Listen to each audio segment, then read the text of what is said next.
All right, today we're going to be talking about the ASICS Novablast 5, and there's quite a bit to do here. My wife was working, so I'm going to be moving around the house and talking about the shoe as we go.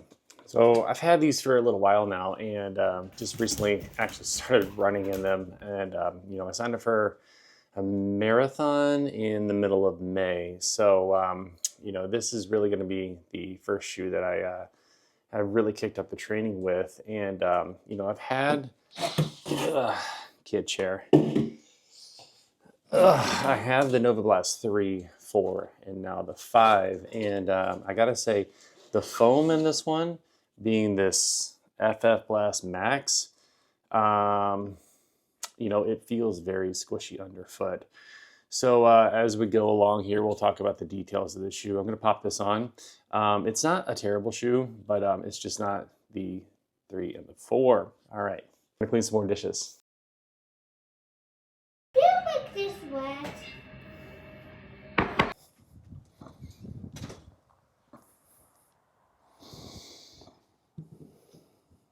Let's see, it's been in the teens, single digits, negative temperatures, and now it's no wind and 30.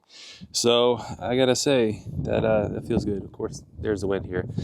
All right, so taking a peek at the laces of the Novablast 5, a little bit. This is just a plush feeling shoe, which again, it's not a terrible thing. It's just not the Novablast that I'm used to seeing trending. Anyways, kind of puffy, no real stretch at all. And the laces actually, once laced up, do come pretty close to each other. Not like danger close, but close. Any closer would be too much. What I'm talking about is like the material just is getting really, really close to each other. And I don't like that there's, not a ton of adaptability there. Taking a look at the eyelet chain, you have, kind of these little knit bands on one edge here. And then you have, the eyelets right here, which are more of your standard, reinforced grommet style here. Maybe later on we can take a peek at the 3, the 4, and then the 5 as far as like the different construction for the upper. But it just feels different. It's just a different feeling shoe all around. But not terrible. Here's the dogs. We're gonna be making these dumplings with soup for dinner tonight. Oh, never mind. Oh, onions. What's that? Your eyes are gonna burn and cry. You're gonna burn and cry? Yeah. Oh. You making a salad? Yeah. Oh, good job. Oof. All right, we're getting there. First, we gotta pull some laundry. Like the upper of the shoe. So this is supposed to be a new upper for the Novablast 5 here, and I believe it's a jacquard weave, which has been kind of their go-to for several iterations for the Novablast. Okay, and so there's kind of this multi-layered upper, and it's actually quite soft on the inside. And I'm getting my hand in here. And, it's got a little bit of stretch to it. The toe boxes actually have some structure. What I noticed is like on the outside here, my pinky toe actually wanted to roll over the side here, which I thought was kind of unusual.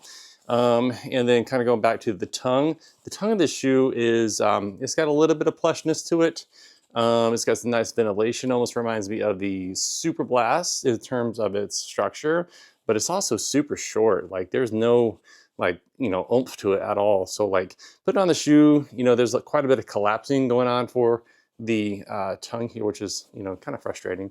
But anyways, and so going back to the plushness here, we talked about the upper, a little bit of structure here, but just, squishy to the touch, and squishy to the touch here for where it touches the heel collar.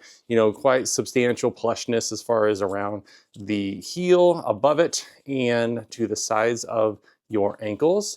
And then getting my finger in kind of that little cavern here.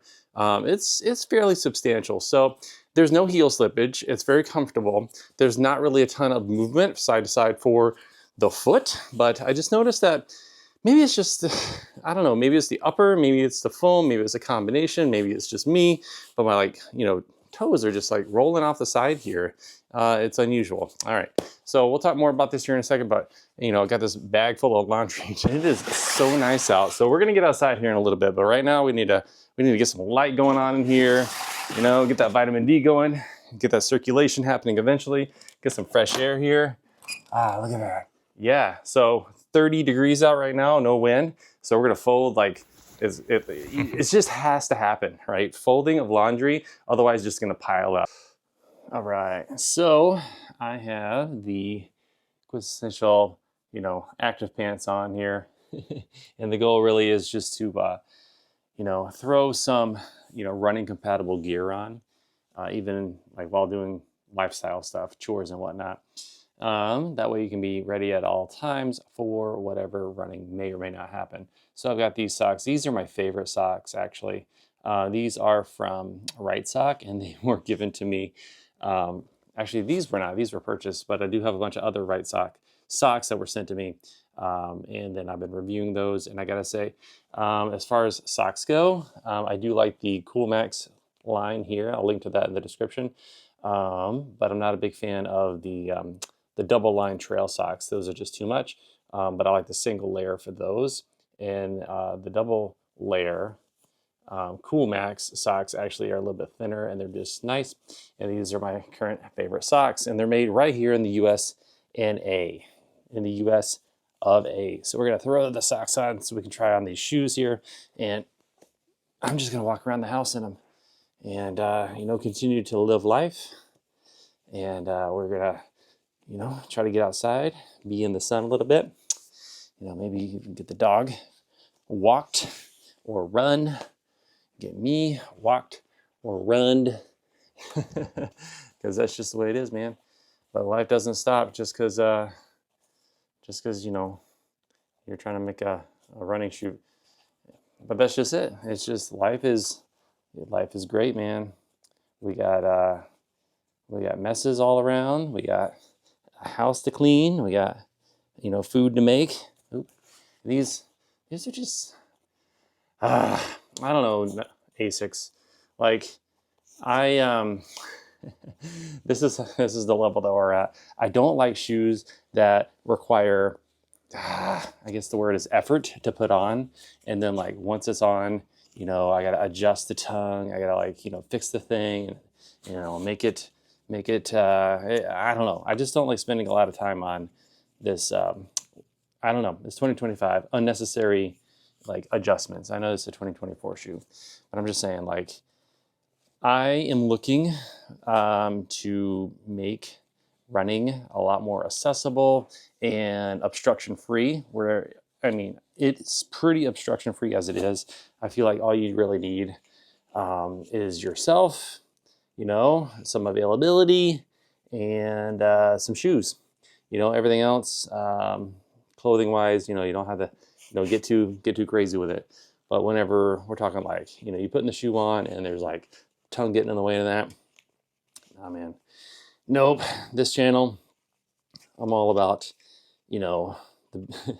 me, for example, working full time, got the kids, got everything else, any obstruction that can be avoided, that would be great. So let's take a look at the shoes. So I've got the shoes on, and it's got a nice bit of ventilation going on, and it's actually got quite a bit of room, but there's just maybe just a little bit too sloppy, right, to allow that toe to go over the edge.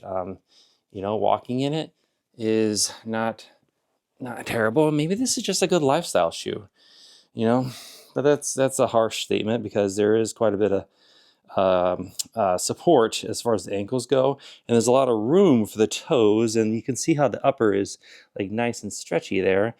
And this one comes with a dog, by the way. Mine did anyway.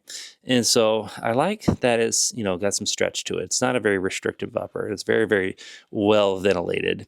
But yeah, like you can see how that toe just wants to roll over the side here. And here it is on my left side too. Same thing. I do. Oops. I do like that there's this supportive element going on for the midsole here on the medial and then the lateral, which is a bit of it more of an extension. I feel like from the the distal lateral edge of the shoe. So it captures all that motion. But again, this FF Blast Max is just so dang accommodative and squishy. You don't really get a ton of support. So there you go. We'll just carry on in the day. Kind of walk around in it and see if anything else pops up in terms of the shoe with walking, in addition to jogging and running, because sometimes you're not just running, you're you're walking around and you just need some good supportive stuff under your foot. And we'll see if the ASICS Novablast 5 is that shoe as we go. Woo! Finally outside. Oh man. So a couple things I noticed about the ASICS Novablast 5 is around the heel, especially when walking. It is a very nice capture around the heel as it goes, and it just wants to kind of gently propel you forward, not in a very what's the word, aggressive manner, but just something, it just feels supportive. It's like, yeah, buddy, I'm there for you. All good things. And then underfoot, this platform, the landing platform, is very bouncy. Well, no, actually, it doesn't have a ton of balance, but it also doesn't super duper sink in. That's when walking, but like when running, all of a sudden it just wants to pancake out. And I don't know, it's just my personal thoughts, I guess, about the shoe here. So we're actually gonna do a little bit of running here on the concrete.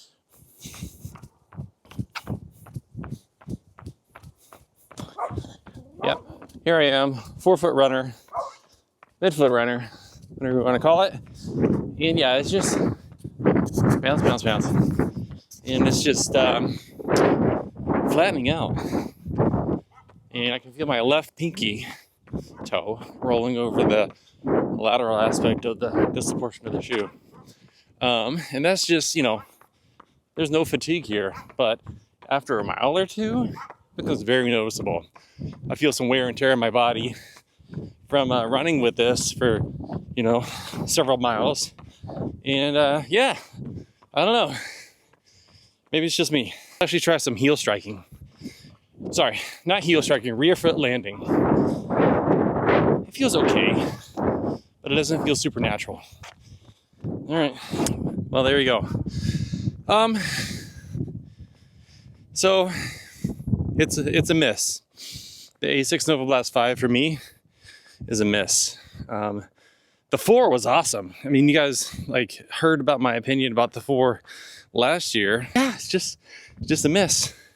But we'll keep messing around here with it. Flexing a new coat that we got on sale for like $20. High vis, you know what I mean? So I used to do this thing back in the day of running around my yard in the grass, especially in the days when, I just didn't feel super comfortable leaving the house. Maybe the kids are here. Basically to stay available and accessible as things come up. And I think that's what we'll do. We'll maybe get some laps done around the house here because I'm super weird like that. But hey, it keeps me out of the treadmill and keeps me running. So yeah, that's what we're gonna do right now. Oh, actually, on a second thought, no. The ASICS Novablast 5, not compatible with uneven terrain. Couple steps in, and I just knew that this was not going to be the shoe for outdoor running in the grass. I know what you're thinking. It's a road shoe. Yes, and I've used road shoes before substantially for this activity. Maybe it's the foam, maybe it's the geometry, maybe it's me. I don't know. And gosh, I'm really trying not to make this a lifestyle walking only shoe. But ASICS, you're killing me. So if you're wondering my go-to shoe for running in the grass and stuff out here, that's actually going to be the Hoka Challenger from the Challenger. Big fan. Since we're talking about shoes and stability on uneven terrain, that's going to be it.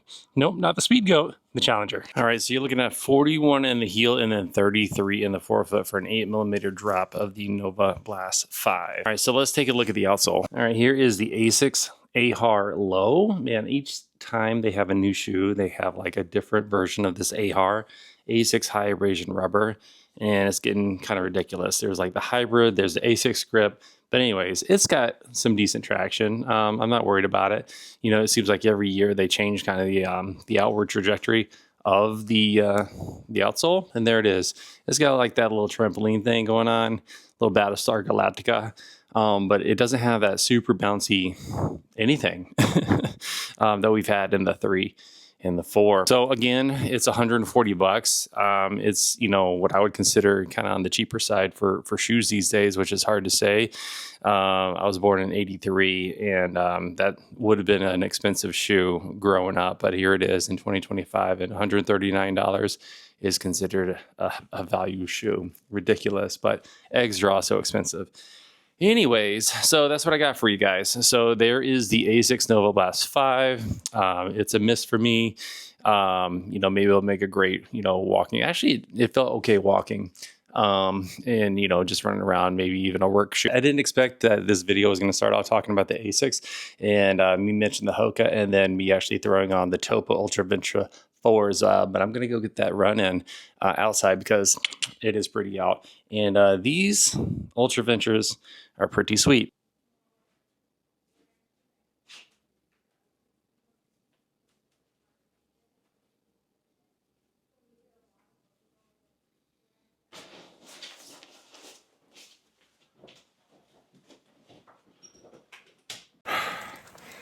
Oof. All right, just finished a 5K outside in the grass, uneven terrain, with the Topo Athletic Ultra Venture 4.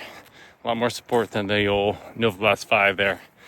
Man, just reminds me that that's a little bit tougher than the roads, a little bit tougher than the treadmill. Yeah, here it is, late January. Hopefully we can get back into it. I appreciate everybody watching. Thank you so much. I am considering a name change for the channel again. The Runner's Supportive, actually. And the whole point of the matter is, I feel my role is to, you know, be there, right, for runners. Support the sport, support the athletes, you know, because that's always been my passion. Is I just want to help. You know, I just want to be supportive and be there for people, and care for you guys that way. So that's what inspired me to do that. I think back to all the times when I guess I took on this role. It's throughout my running days, man. It's I was a member of a crew of one for a gentleman for an ultra marathon, and I really enjoyed that. So yeah, I want to put others before myself, and you know, just have a name change for the channel that reflects that. All right, guys, thanks so much. Have a good day.